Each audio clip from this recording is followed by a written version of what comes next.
হৈমবালা উচ্চ বিদ্যালয়ের সামনের রাস্তাটা প্রতিদিনের মতোই ব্যস্ত।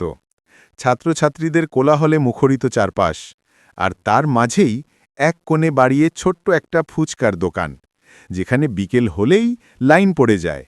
দোকানটা বড় কিছু নয়, কিন্তু স্বাদের দিক থেকে সেটা যে কারও মন জয় করে নিতে পারে। স্কুল ছুটির পর আমি প্রায় যাই সেখানে।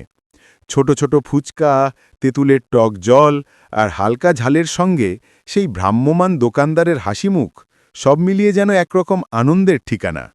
মাঝে মাঝে দোকানদার জিজ্ঞেস করে, ঝাল বেশি দিব নাকি টক? আমি মুচকি হেসে বলি, মাঝারি করো ভাইয়া, আগের দিনের মতোই। ফুচকা খেতে খেতে আশেপাশের পরিচিত মুখগুলো চোখে পড়ে।